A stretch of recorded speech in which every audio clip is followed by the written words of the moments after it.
फंदे से लटकाया गया। फांसी का फंदा एक था, गर्दनें दो थी। एक बाबा राम शरण दास की थी और एक मौलवी आमिर अली की थी। आज ये हिस्ट्री अगर आपको पढ़नी है तो अयोध्या में एक बहुत मशहूर जगह है जहां इमली का झाड़ वो आज भी मौजूद है, उसे कुबेर का टीला कहते हैं। आर्कियोलॉजिकल सर्वे ऑफ इंडिया ने उस कुबेर के टीले के पास इस हिस्ट्री को लिखकर एक बोर्ड में लटकाया हुआ है। हरियाणा में एक जगह है हांसी, वहां की हिस्ट्री है कि यहां पर दो दोस्त रहा करते थे। एक का नाम था हुकुमचंद जैन और एक का नाम मुनीर बेग था। इस हिस्ट्री में लिखा है कि हुकुमचंद जैन और मुनीर बेग दोनों ने इतना डटकर अंग्रेजों का मुकाबला किया, इतना लोहा लिया कि नाभा, कपूरथला, कश्मीर और पटौदी राजाओं की मदद से पकड़कर इन्हें अंग्रेजों को सौंपा गया। अंग्रेज चाहते थे हांसी की लोग हमेशा के लिए डर जाएं, उनकी हिम्मतें टूट जाएं, तो ऐसी अनोखी सजा आपको इतिहास के किताबों में कभी नहीं मिलेगी। हुकुमचंद जैन और मुनीर बेग को साथ लाया गया। हुकुमचंद जैन को उनके मजहब के खिलाफ जिंदा दफना दिया गया और मुनीर बेग को उनके मजहब के खिलाफ चिता पर जिंदा जला दिया गया। मोतिहारी के लोगों, हमारे बीच एक ऐसा इंसान है जिसने गांधी जी की जान बचाई। इस इंसान का नाम बटक मियां अंसारी है। बटक मियां अंसारी को ये काम सौंपा गया था कि वो गांधी जी को चंपारण सत्याग्रह के दौरान दोनों टाइम खाना खिलाते रहे। अंग्रेजों ने बटक मियां अंसारी के सारे परिवार को एक साथ किडनैप कर लिया और उन पर यह दबाव बनाया कि बटक मियां अंसारी गांधी जी के खाने में पॉइजन मिला दे। बटक मियां अंसारी ने उनके दबाव में जब ये कदम उठाना चाहा तो ऐन गांधी जी के निवाला तोड़ने से पहले बटक मियां अंसारी ने उनके हाथ से छीन कर वो डिश फेंक दी। जब गांधी जी ने पूछा तो रोने लगे। कहा अंग्रेज उद्योगपतियों ने कल मेरे बच्चे की लाश भिजवाई है, अगर आज मैंने आपको पॉइजन नहीं दिया तो एक और परिवार से ऐसा होगा जिसकी लाश मुझे भिजवा दी जाएगी। बटक मियां अंसारी ने अपने परिवार की परवाह बिना किए गांधी जी के हाथ से वो पॉइजन भरा कटोरा छीन कर फेंक दिया। ऐ मोतिहारी के लोगों, मैं उस वक्त वहां मौजूद था और मैं आज आपके बीच राष्ट्रपति बनकर आया हूं और गांधी जी की जान बचाने वाले इस बटक मियां अंसारी को उसके एवज में 50 एकड़ जमीन मोतिहारी में देना चाहता हूं। ये जिसकी स्पीच का टुकड़ा है वो हमारे भारत के पहले राष्ट्रपति बाबू राजेंद्र प्रसाद थे, जिन्होंने 1950 में बटक मियां अंसारी को जमीन का 50 एकड़ का टुकड़ा देना चाहा। बटक मियां अंसारी को वो 50 एकड़ जमीन कब अलॉट की गई तो लिखा है 1957 लग गए जमीन को अलॉट करते करते, तब तक बटक मियां अंसारी इस दुनिया में नहीं रहे। मपीला ये वर्ड है केरला के मुसलमानों के लिए।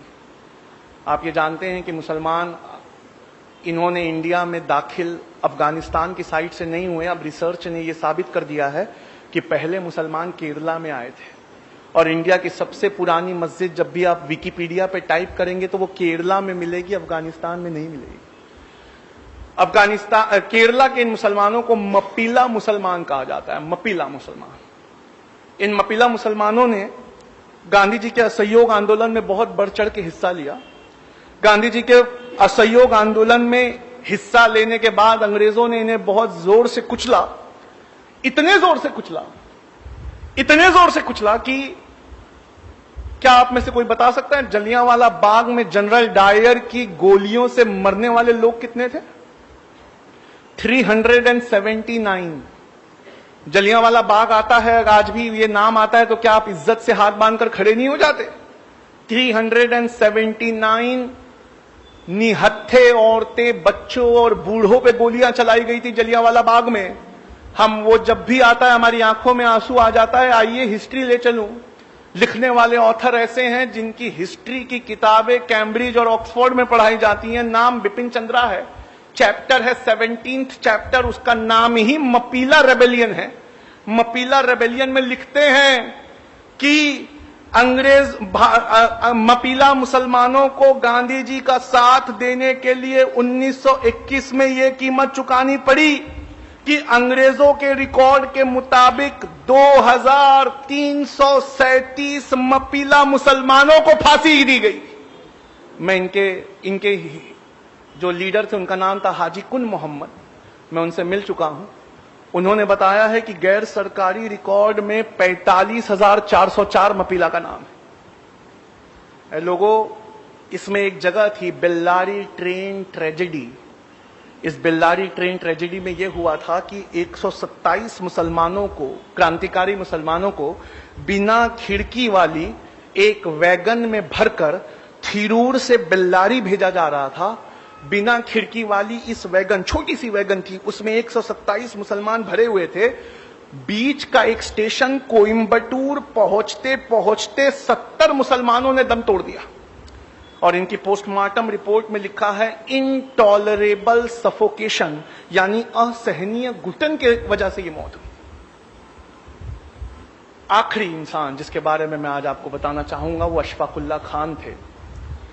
ये अशफाकुल्ला खान एक बेहतरीन क्रांतिकारी थे। काकोरी में चंद्रशेखर आजाद और राम प्रसाद बिस्मिल का साथ देने की वजह से पहले इन्हें अंडमान निकोबार के काले पानी की सजा हुई और बाद में वहीं सूली से लटका दिया गया।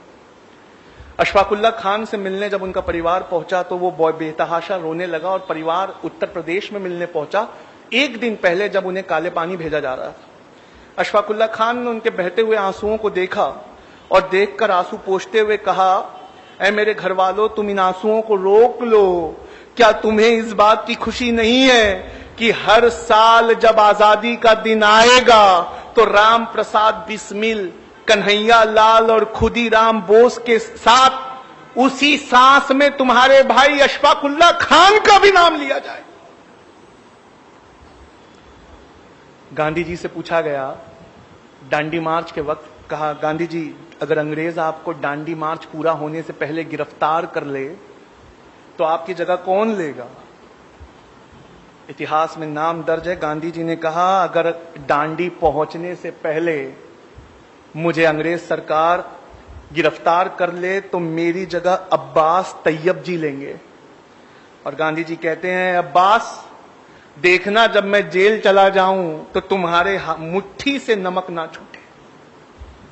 1932 में गांधी जी को नमक आंदोलन के लिए अरेस्ट किया गया तो हजारों की तादाद में पठान निकल कर आए और खड़े हो गए। इतनी हजारों की तादाद देखकर अंग्रेज डर गए और अंग्रेज पेशावर से भाग गए। 2 दिन बाद वो गढ़वाली रेजिमेंट लेकर लौटे तो किस्सा खानी बाजार में सारे के सारे पठान टस से मस नहीं हुए। गढ़वाली रेजिमेंट से कहा इन पर गोलियां चलाओ। गढ़वाली रेजिमेंट के जवानों ने बंदूकों को लोड किया, देखा सबसे सामने की सफ में पठानों के बच्चे लगे हुए हैं और उन बच्चों के बीच उनका लीडर खड़ा था, उसका नाम था खान अब्दुल गफ्फार खान। अंग्रेज ने कहा कि ये खान अब्दुल गफ्फार खान, हथियार तो पठानों का जेवर होते हैं, तुम्हारे हथियार कहां है? कहा हमने गांधी से वादे के चलते अपने जेवर को उतार के फेंक दिया। कहा गांधी से वादा किया है, हथियार तो छोड़ो, हाथ तक नहीं उठाएंगे। ये फोटो, वहां जमा लोगों की फोटो आज भी गूगल और विकिपीडिया पे मौजूद है। सामने की 2 सफ में बच्चे खड़े और पीछे हजारों की तादाद में पठान खड़े। फिर अंग्रेजों गढ़वाली रेजिमेंट ने अपनी बंदूकें लोड की। इससे पहले गोली चलाती, गढ़वाली रेजिमेंट ने बंदूक ये कहकर फेंक दी, हमारे देश में एक जलियांवाला बाग काफी है, निहत्तों पे हम गोली नहीं चलाएंगे। अंग्रेजों ने खुद साख्ता बंदूकें उठाई, 207 लोग मारे गए। आप जानते हैं भारत सरकार ने उन्हें क्या इज्जत दी है खान अब्दुल गफ्फार खान को? मरणोपरांत यानी मरने के बाद भारत रत्न पुरस्कार से सवारा। खान अब्दुल गफ्फार खान का टाइटल है सीमा अंत गांधी यानी फ्रंटियर गांधी। उनको जो प्लाक मिला था भारत रत्न पुरस्कार, ये जो इंडिया का सबसे बड़ा पुरस्कार है, उन्हें दिया गया, जबकि वो अफगानी थे पर अफगानिस्तान उस वक्त इंडिया का हिस्सा था। उस प्लाक में से मैं पढ़ता हूं, उस प्लाक पे भारत सरकार ने क्या लिखा है। उस प्लाक में ये लिखा हुआ है कि किस्सा ख्वानी बाजार के दिन अपनी बहादुरी, दिलेरी और गांधी जी से चलते वादे के मुताबिक हिंसा के विरोध में अपने हथियारों को फेंक देने की वजह से और 90 साल की अपनी जिंदगी में से 45 साल जेल में गुजारने की वजह से सीमांत गांधी खान अब्दुल गफ्फार खान को भारत सरकार भारत रत्न से नवाजी। डीएनए ये एक न्यूज़पेपर है जो मुंबई में निकलता है। इसके आफ्टरनून एडिशन को टाइप करिए, उस पर लिखिए मीर उस्मान अली डीएनए। गूगल पे टाइप करके जैसे ही आप एंटर करेंगे अखबार की ये पेपर कटिंग खुलेगी जिसमें लिखा है 1965 में पाकिस्तान से हो रही लड़ाई के वक्त इंडिया के पास पैसे की कमी पड़ गई थी, तो भारत के प्रधानमंत्री लाल बहादुर शास्त्री ने ये अपील करी थी और अपील कर कर ये कहा था कि ये लोगों आगे बढ़कर चंदा दो नेशनल डिफेंस फंड में। मीर उस्मान अली ये उस समय हैदराबाद के निजाम थे। उनसे जब लाल बहादुर शास्त्री की अपील को सुना तो उन्होंने फोन किया लाल बहादुर शास्त्री से, कहा sir I want to meet you, आप हमारे हैदराबाद में आइए। कहा देखते नहीं, वार चल रहा है। कहा सर उसी के जिम्मन में मिलना है, मेरे पास फोटो मौजूद है, आप असरा के व्हाट्सएप ग्रुप से जुड़िए, मैं आपको वो फोटो फॉरवर्ड करता हूं। लाल बहादुर शास्त्री हाथ मिलाते हुए मीर उस्मान अली से, क्या आप जानते हैं 1965 में पाकिस्तान के खिलाफ लड़ाई के लिए इंडिया के इतिहास का सबसे बड़ा चंदा दिया गया था। 2015 तक वो रिकॉर्ड टूटा नहीं है। इंडिया का सबसे बड़ा चंदा मीर उस्मान अली ने 5000 किलो सोना दिया था। 5 टन सोना लाल बहादुर शास्त्री के हवाई जहाज में बेगम पेठ एयरपोर्ट हैदराबाद में लादते हुए फोटो डीएनए अखबार ने छापी है। और इस रिपोर्ट को अप्रैल की 13 तारीख 2015 को द हिंदू नेशनल अखबार है, उसने फ्रंट पेज पर इस हेडिंग के साथ छापा है, close fist open handed Mir Osman Ali. 5 ton यानी 5000 किलो सोना, ये वो चंदा है जिस चंदे को आज तक किसी ने क्रॉस नहीं किया। ये इस देश की हिफाजत के लिए दिया है। लोगों पढ़ लो, अगर नहीं पढ़ोगे तो कभी नहीं जान पाओगे कि जय हिंद ये नारा लिखने वाला आंध्र प्रदेश के एक मुसलमान थे, उनका नाम मोइनुद्दीन हसन हक था। लोगों पढ़ लो, नहीं पढ़ोगे तो कभी नहीं समझ पाओगे कि जिस प्लेन क्रैश में नेताजी सुभाष चंद्र बोस मारे गए उनके साथ मरने वाले कर्नल हबीबुर रहमान थे। लोगों पढ़ लो, अगर नहीं पढ़ोगे तो कभी नहीं जान पाओगे कि तुम्हारे बुजुर्गों ने क्या क्या इतिहास में लुटाया है। किसी और की कोई गलती नहीं है, उल्टा मुसलमान कौम को हिंदू कौम का कर्जदार होना चाहिए कि हमारी हिस्ट्री को उन्होंने किताबों में बचा कर रखा। हमने अपनी हिस्ट्री के लिए कुछ नहीं किया।